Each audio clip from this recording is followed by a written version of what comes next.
If you own a lawn business, a landscaping business, the stigma is, you're fresh out of jail or you're a high school kid, or there's this negative stigma. I'm at a party or whatever. It's like, hey, what do you do for a living? It's like, I have a lawn care business. Or you really want to be fancy, you say you have a landscaping business because that sounds a little bit better than a lawn mowing business. But you're like, I have a landscaping business.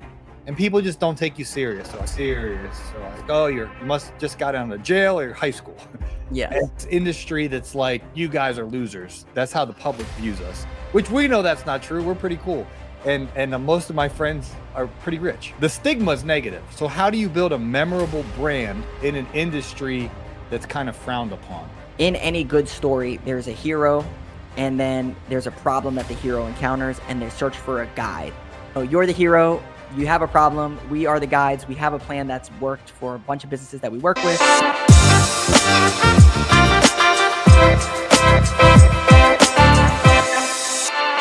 If you're not following me on Instagram, check out Green Industry Podcast over on Instagram. I've been putting these clips up there. On YouTube, I've been putting them on, on there as well, and check them out. So Phil, I met you in Las Vegas. I could tell that you knew a lot about marketing.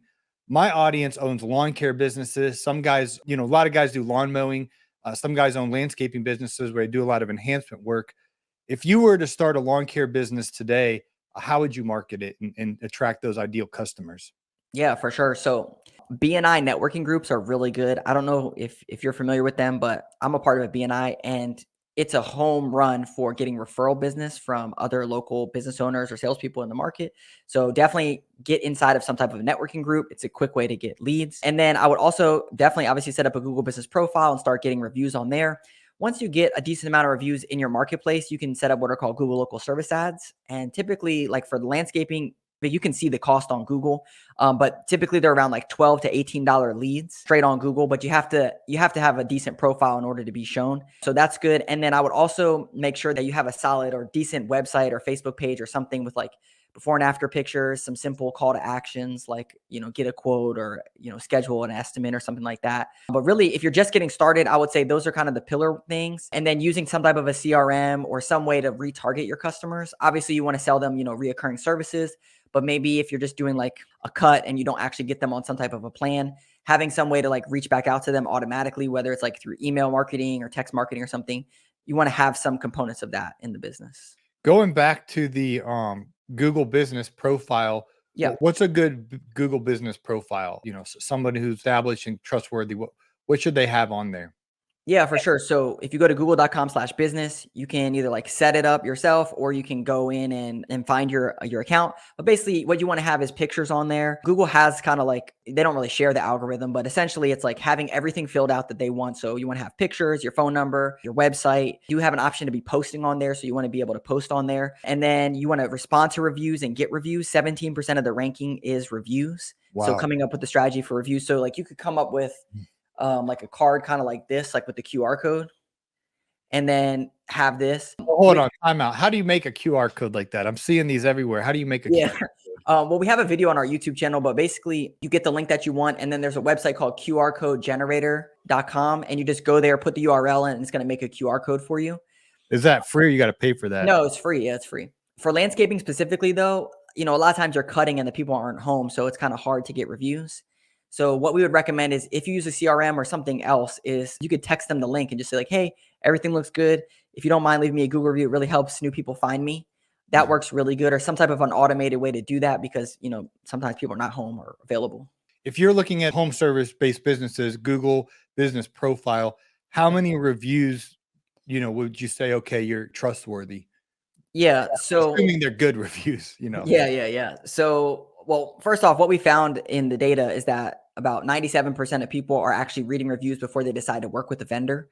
So even if they get referred into you from someone else, they're going to Google you to try to get your phone number, and then they're going to read some reviews. And 1 stars or 5 stars, you want to be sure to respond to all of them. But the number of reviews that we found is typically when you go over 100 reviews, it kind of is like a threshold where just people perceiving it is like, wow, okay, they have 100 reviews. That's really good. Ideally, though, from a rankings perspective, is that in your market, you could just do a simple search for like landscaper and city, and then see what your competitors have. And really, you want to try to benchmark yourself against them, because prospective person is going to be looking at that and say, okay, this company has 30 reviews. This one has 40 reviews. Oh my gosh, this one has 200 reviews. Which one are you going to click on? The 200. And so it's really more about how you're playing in your competitive landscape. But I always say, like, shoot for as many reviews as you can get. A good thing for this, like if you've ever cut your friend's grass, your parents' grass, anyone's grass, or done anything nice for anyone, like they would refer you. So basically a Google review is a referral. In regards to the website, Phil, or the Facebook page, what are your tips for getting those up to par? Yeah. So from a website perspective, there's a couple components to this, like search engine optimization is important on site. It's called on-site SEO. There's some technical things that you can do, like make sure that your title tags, meta descriptions have your services and geo targets. That's a little bit more technical. But as far as like the everyday kind of website, typically what we recommend is having some call to actions on there.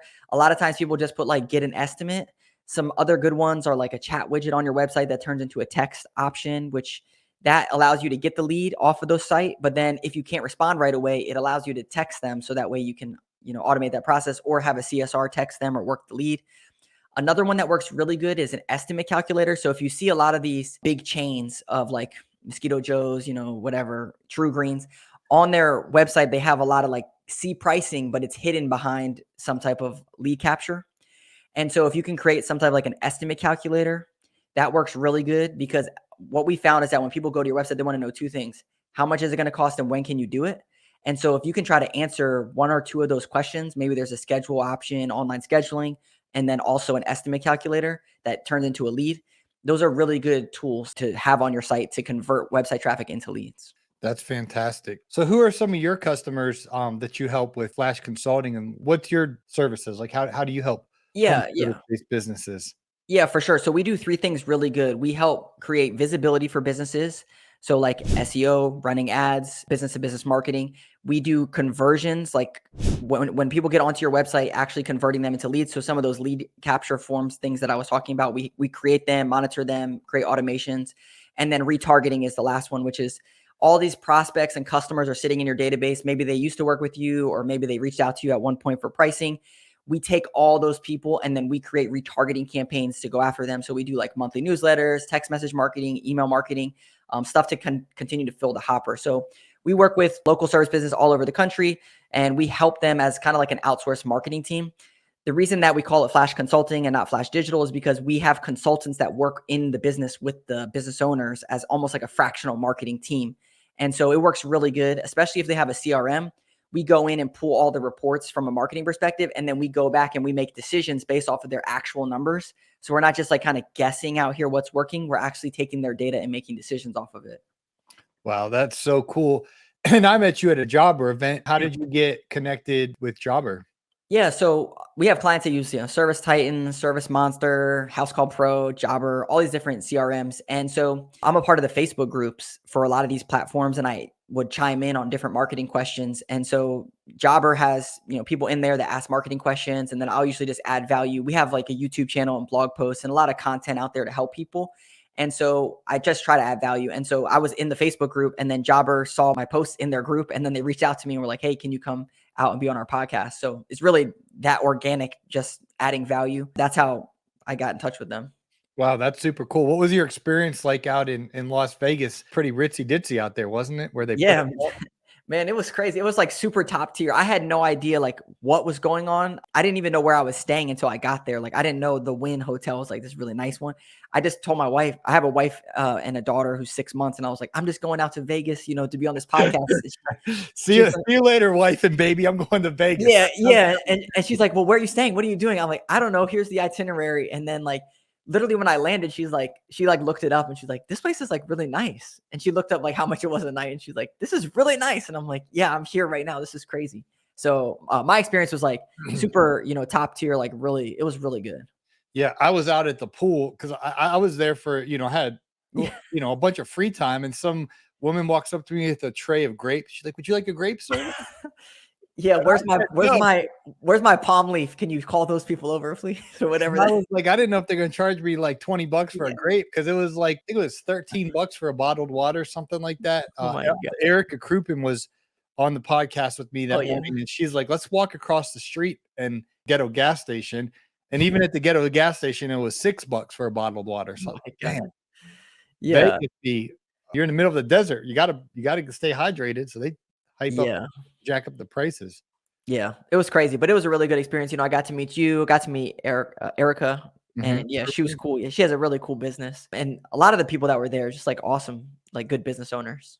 Yeah, so I met you and Judith and Adam. We did a podcast together, I believe. It was all a blur to me. I did 3 podcasts. Yeah. And then what other episodes did you do? Yeah. So I did one about retargeting past prospects and customers, and then I also did one about website conversions and website like SEO, that kind of stuff. All right. Well, let me pick your brain about that then. Past Yeah. customer. So people you have their email address or you've done work for them in the past. How do you retarget them? How do you Yeah. kindle that relationship? What's your tips? Yeah, so this one actually just came up on a prospect call that we had earlier today. So this probably happens a lot to any business owner that's out there, but especially in the landscaping lawn care space. You get a call like, how much does this cost? And then you kind of say, well, I got to take a look at it, or you give them like a ballpark number, and they say, okay, well, let me talk to my husband, let me talk to my wife, and let you know, and I'll get back to you. And then the lead is basically dead, and it's in their hands. So typically, what we recommend is get their information, and you can say something like, hey, I know you want to reach out to them. What I like to do is send you more of a formalized proposal or written estimate, and I can send it to your email. And that way you can have it when you're talking with them, and then you can get back to me. What that allows you to do now is that you can follow up with them either via email or via text message. If you say like, hey, can I text this over to you? And then you can set up some automations so you can put them into a drip campaign or sequence, and you can follow up with the lead. So that way it's not just a dead lead that's out there. So that's like one strategy that we talked about on the podcast. That's good. What do you recommend for like the email newsletters and stuff like that? Yeah. So we do that for clients, but if like for platform wise, you could use like MailChimp, Infusionsoft, Active Campaign, or even like in some type of CRMs, they have these builders in there. But what we typically recommend is to have 4 things in those email newsletters. The first one that we typically recommend is that you have a recent like blog post or case study, something from your website.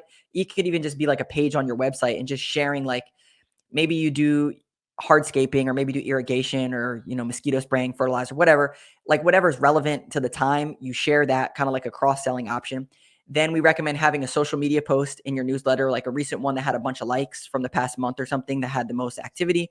Then an industry specific thing. So like if you're in Atlanta, maybe like the top 10 things to do in Atlanta in, whatever month it is, or something else that has to do with the local space. Move. If the top Yeah, one yeah, thing to do in Atlanta, move. I'm trying to bust up out of here. yeah.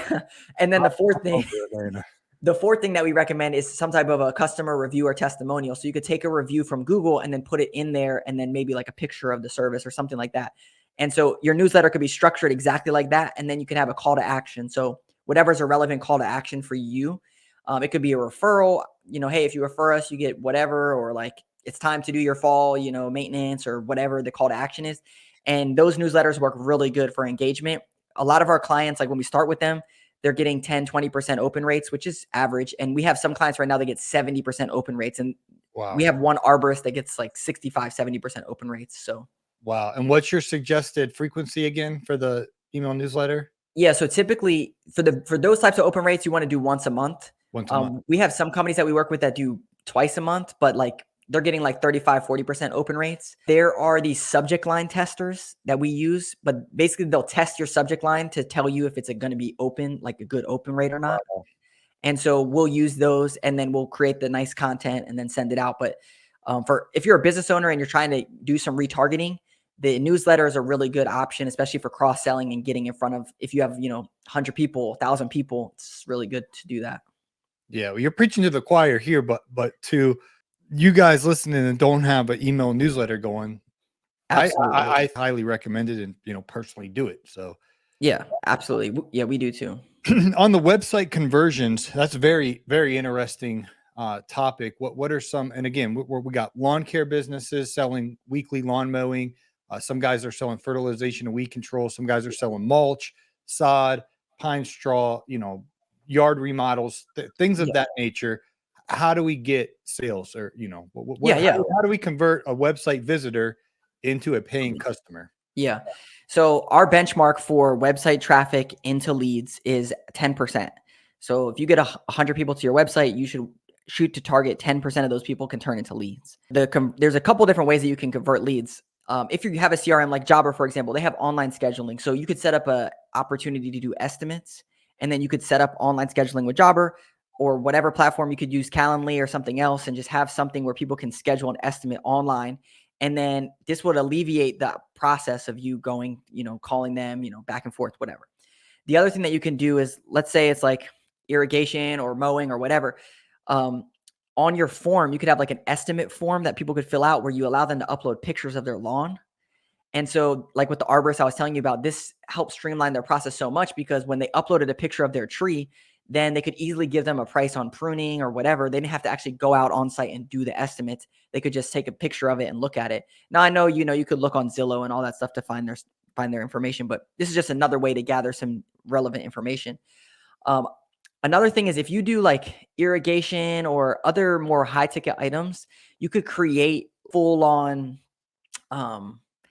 buyer's guide or some guide to irrigation in Atlanta, for example. Mhm. And then you could give that behind, they put in their email, and then they get this guide it's the complete guide that you created, for example. That one works good. And then the last one, that this is the bread and butter, is like creating an estimate calculator, because estimate calculators are what everyone wants. They want to know how much it's going to cost. And even if you give them a range after the fact, it's a really good way to convert website visitors into leads. That's good. I was recently on Kelly Blue Book. Shout outs to Dave Ramsey. I got rid of my previous vehicle and got a nice truck in cash, baby. Hey. I think I shocked the guy, Phil, because I go there, I text him. I was like, I read a book about negotiating from forget what it was called, something about negotiating. It was an audio book I listened to a while ago. Guy used to negotiate like when they would take hostages. Yeah. And be like, I'm gonna, do this to this person unless you give me $5 million. So I just followed his tactics. I did everything he said to do. And the last thing he says to do is like give him a number like that's really an odd number, so they think like that's all the money you got left. So I was like, if you can get me at this price, I'll come get it right now. And the guy's like, I talked to him, kept talking to his manager. Finally, like, I can do it for that price. So I went to the bank and got a cashier's check for that amount. So they come pull nothing, because if they don't take it, I'm leaving. Yeah, I love it. So I go there and he's like, you want to test drive it or anything? I was like, no, I'm good. I was like, here's the check. And he's like, he didn't know what to do because I wasn't financing it. I wasn't negotiating. I was like, you want the check? And he's like, sure. And he, went in, got me the keys 5 minutes later, and I'm out of there. They were all like, dude, that's awesome. You know what I mean? Yeah. And, but anyway, I had a question. Yeah. You're in this world every day, all day. Yeah. What's the biggest mistake you notice somebody making in their marketing strategy? Yeah. So what I would say to this is, a lot of times people think that, oh, I just need to get better marketing or better leads, and that's going to grow my business. And there's a really good book out there from Donald Miller, and it's like the 6 ways to grow your small business. He just came out with it.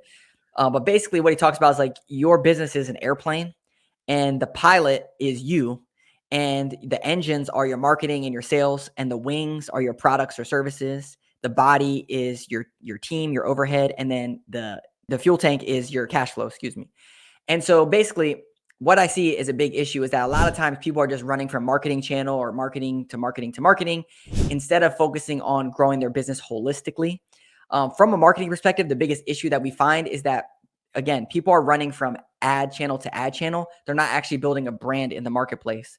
And so there's a really good book out there called Marketing to the Affluent, from Dan Kennedy. Basically what he's talking about is just like building a solid brand for your business. That way you're not just running around from ad channel to ad channel trying to find the next best thing, but really truly building a solid brand in your marketplace. That's great. Dan Kennedy's from Ohio, my home state. Oh, okay. Yeah, he's a good dude. Dan Kennedy, man. He is in my opinion, and you're the expert, not me. In my opinion, if he has the best marketing, it's just meat and potatoes marketing material. You mentioned Donald Miller. What are some other books or audio books that you would recommend specifically for marketing and business? Yeah, for sure. So Donald Miller, he has a book called Story Brand. Awesome, awesome book. Highly recommend that one.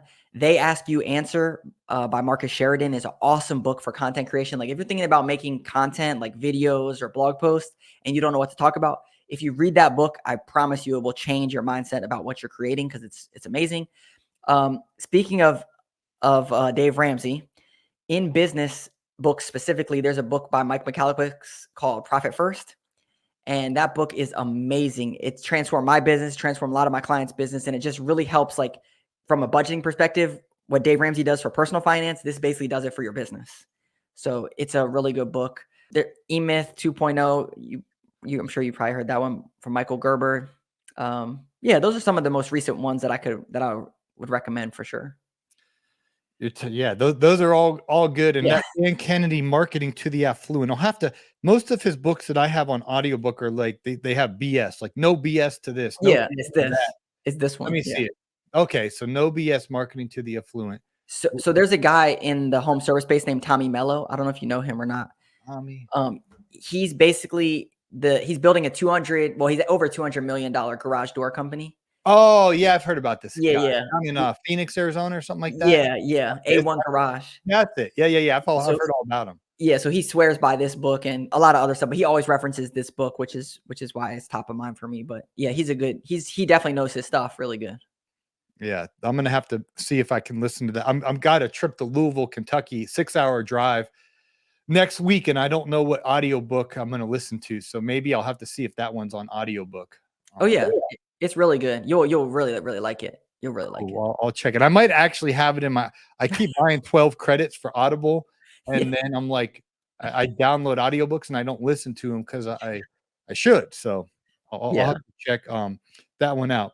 In regards to this world of social media, and you're talking to my audience now because I publish on YouTube Shorts, TikTok, Instagram Reels, Facebook Reels, and other posts on that every single day. So you're not talking to me now. You're talking to my precious audience who gets mad at me for talking about social media, but I want them to hear from the marketing expert, not me. How important is social media to get new clients and communicate with your clients and all that? What are your thoughts on that, Phil? Yeah. So especially for local service businesses, what we found is that a lot of the stuff goes down in these Facebook groups. So like my neighborhood has a neighborhood Facebook group, and I'm sure the neighborhoods wherever you're at have neighborhood Facebook groups. And what happens is people, like, you should join those groups if you can, but what happens is people will recommend your business in there and they'll usually tag your Facebook page, and then people will go to your Facebook page, and if there's nothing on there or there's nothing that looks nice and it's all stock photos or just like all spam offers and stuff, people don't want to see that. They want to see real pictures of you or your guys or your team out there doing real work, before and afters, case studies, testimonials, all that kind of stuff. So from that perspective of just like having a decent exposure online is really good. When we talk about like actually people finding you on social media, it's got to be on Reels. You have to be doing stories or Reels. Now, we don't do this for our clients because it's more of a boots on the ground type of a thing that you should be doing. But basically, you want to create Reels and stories. And this could be having your text like, hey, your running point on social media this week, all your jobs do before and afters, and just like shoot a quick reel, stick it on your truck, here's a mount, and just like go do your thing. Even something as simple as that, and then putting in your geographical target in there. That's just like a simple thing to just do. So yeah, I think that those are some good like baseline things that you probably should be doing. That's awesome. I definitely try to do one a day: Instagram Reel, Facebook Reel, TikTok, YouTube Shorts, things of that nature. Back to the Dave Ramsey plan. So you got a 6-month-old now. Your wife, is she still a kindergartner teacher? Yep, she's still teaches kindergarten. And you guys are baby step 7. You have a paid for house. Yep. You're just stacking the money with Phlash Consulting. How many team members do you have? Yeah, so right now we have a team of 5 people, and then we have contractors and people that we use. But yeah, we have 2 consultants, and then me, and then 2 back end people. And what's your role in the company? Yeah, so right now I'm the owner. So another good book, Traction. I don't know if you're familiar with Traction. Oh, Gino Wickham, you should definitely read that book. Okay. Basically, he has this framework called the EOS operating system. Mm-hmm. And basically, it's like kind of how do you segment your business out. And it's a really, really good book. So in the hierarchy, I'm the owner, COO, sales director, operations director, finance director. And then we have teams under those 3 pillars. And so that's kind of my role right now. I'm running point on the sales, the operations. Okay. What's Gino's last name? Wickman, and EOS. he had a small business. He had a small business and then scaled it, and then he basically used this operating system, and now he built a book about it. Okay. Yeah. I'll have to check that one out as well. I go on a lot of trips and I got a lot of Yeah. opportunities to listen to audiobooks. So Yeah, it's so a good one. and then you have four employees essentially, and then you have Yeah. beyond you have some contractors. Yeah. That's fantastic. What would you say to somebody? My audience loves debt, man. I get hate anytime I talk about Dave Ramsey. Shut up Okay. about that Dave Ramsey stuff, man. You don't understand. You gotta. I just personally, I'm walking the walk. I just went to the car dealership. I Yeah. saved my money for 11 months because when I was at Equip last year, I had a goal of the vehicle I wanted. And Yeah. I literally Equips our trade show in October in Louisville. I made a goal. You know, I told the Lord, I asked the Lord, I prayed, I asked for help. I'm like, I want to buy this kind of truck this year. I want to buy this one Yeah. and drive it to Equip next year.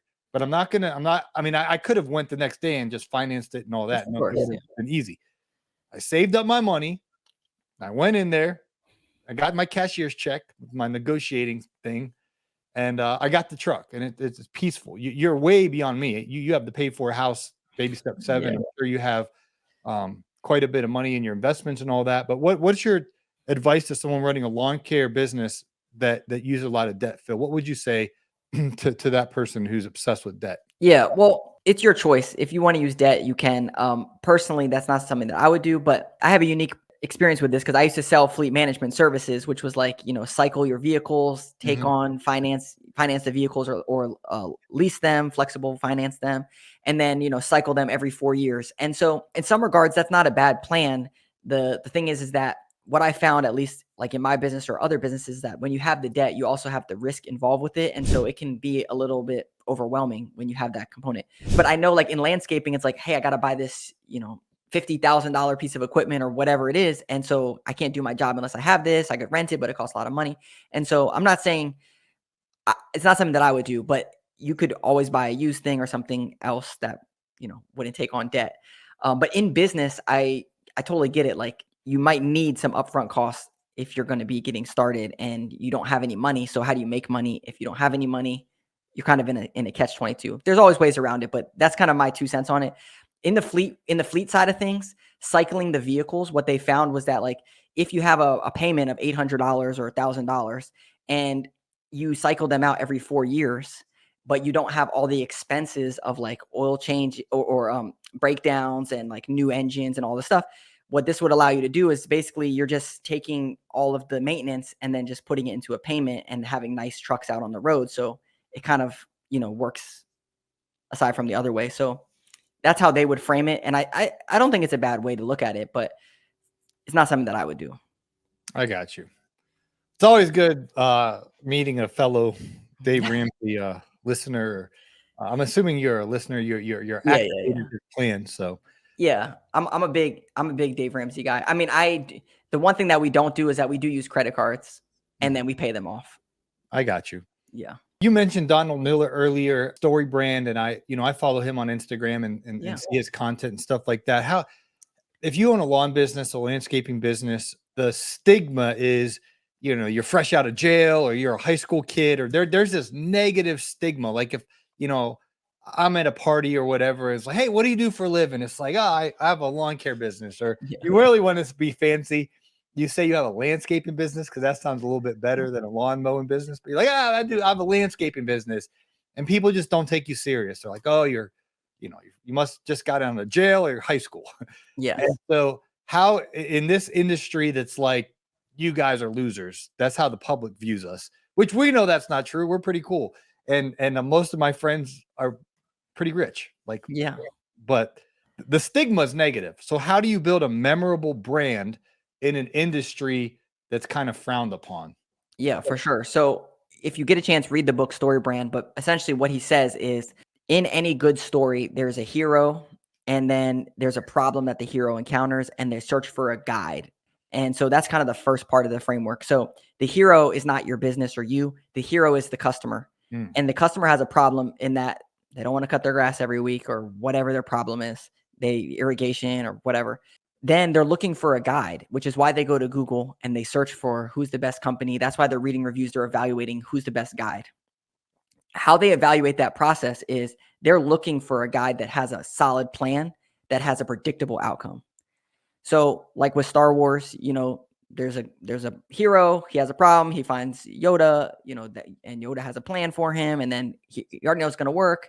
And so the way that I'm saying this is like with your business is how are you going to position your business so that you are the guide that has a plan that has worked. So when you think about your customers, are you articulating that to them from a digital perspective? And how can you do that? So I'll give you some examples of ways you can do that. You could talk about those case studies. So like, hey, this customer had this problem, and then here's the solution that we put in, and here's the outcome.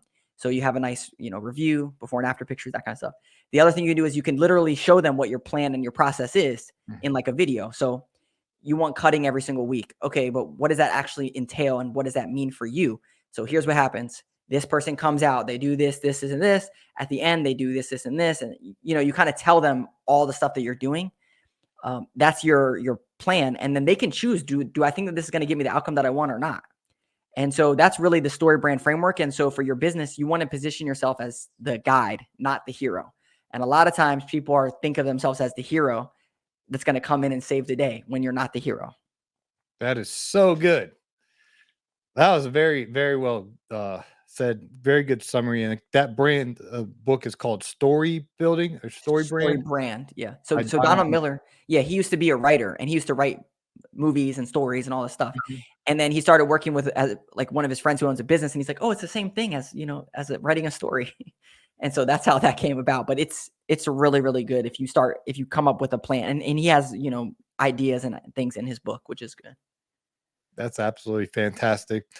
Well, this has been very helpful to me. Are you looking for any new customers, or would anybody in my audience that has a lawn care landscaping business be a good fit to work with you and your company? Yeah. So typically we work with companies. If you have like a couple routes on the road and you're really trying to scale your business and you're in that business owner mindset, those are good companies for us to work with, because we can come in, be kind of that marketing arm. And even if you're still on the truck and you're trying to get out and you don't really know what to do from a marketing perspective, what we do, we can complete a marketing audit for your business. So we go through, we pull a bunch of reports, we look at areas of opportunity, and we come up with a game plan.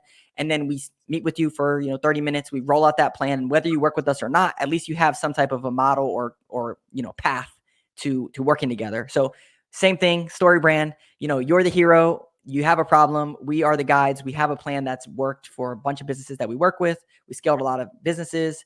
One of our clients was Inc. 5,000 fastest growing companies this year. So we know what it takes, and so we'll give you the plan, and it's a really good thing for a lot of business owners.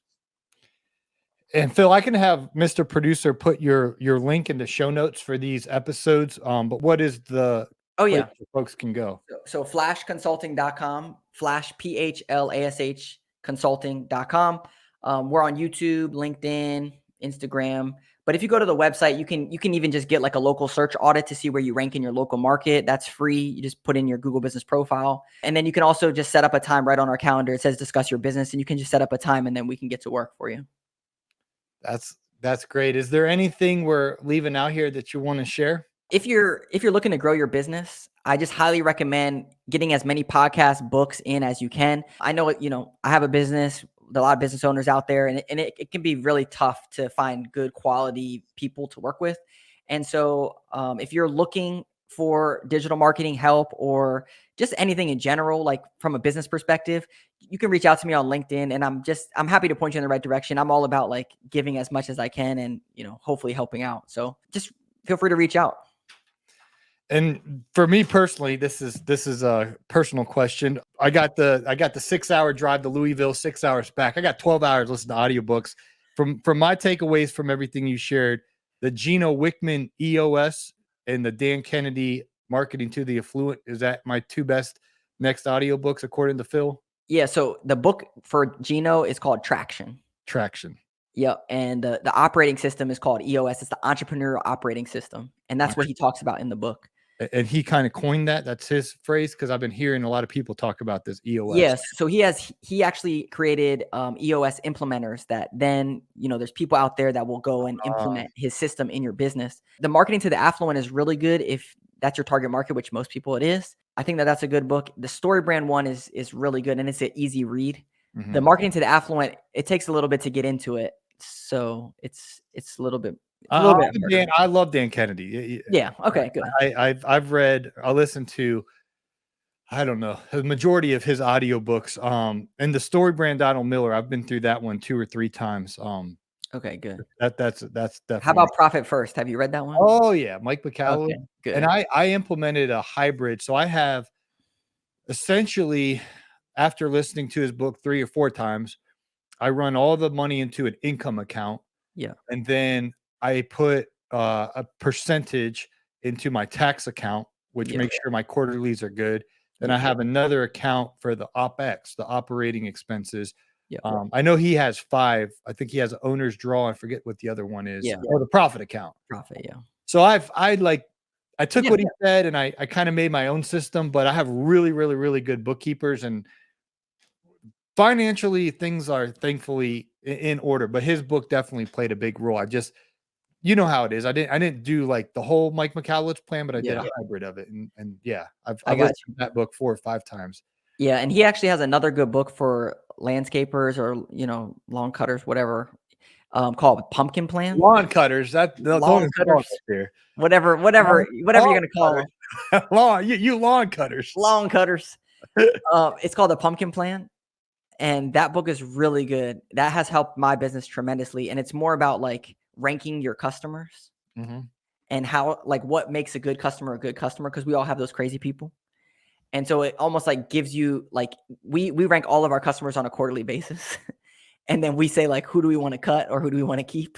Wow. So that's a really good book, that especially when you have, and I'm sure, you've had your headaches. So man, that is so good. So you rank your customers, and then if somebody's giving you a hard time, you cut them, and maybe the one that's you're earning the most revenue from and they're peaceful, you probably don't want to neglect them. You want to give them more attention. Yeah. So in the ranking factors, and he has some in there, and then we created some of our own, but like, do they pay fast? Do they pay on time? Do they refer me business? Is the communication good with them? How long have they been with us? And then he does it on an A, B, C, D, E model. We just change it to 1 through 5. And then at the end, it will give us like an average score. So we know if they're below a 4, then those are people that are like, hey, they might be leaving us or we might be leaving them. Is there any opportunity to save them? What's the issues here? And so then we can, focus on those people. But yeah, it's a really good book for looking at that stuff. Pay fast, pay on time, communication. I already have customers coming to my mind that don't pay fast. Exactly. Communication. Yeah, exactly. So yeah, but that's why it's cool. Like, as consultants on my team, we literally read these books and talk about all this stuff. And so it's cool, to have a marketing person that understands, like, what does it actually go into a business? What does it take to grow a business? And they get the numbers. A lot of times people are just looking at like, oh, how many impressions, how many likes did I get? It's like, is this actually growing my business? Yeah, that's so good. Was there anything else we're leaving out here? No, I don't have anything else. Okay, that was a lot. Yeah. I'm very, very grateful. If you guys want to hire Phil's team, flashconsulting.com, correct? That's correct. Flashconsulting.com. And Marty, you can throw that in the show notes, and you guys can click that link and tell Phil that you listened on the Green Industry podcast. Yeah, that sounds great. I look forward to meeting you. Cool. Well, thank you so much for your time, Phil. I wish we would have got to hang out more in Vegas. I know you guys were talking about that EOS stuff at dinner, and I had no idea what they were talking about. I was just listening to you guys. And then the next morning, it's like 6:30 in the morning, and Adam was in the gym. He's like, you got to get Phil on your podcast. You got to get Phil on your podcast. So I was like, I'll do it. So yeah, I appreciate that. Thank you. Cool. Well, thank you for your time, and you have an awesome weekend. All right, man. You too. Later.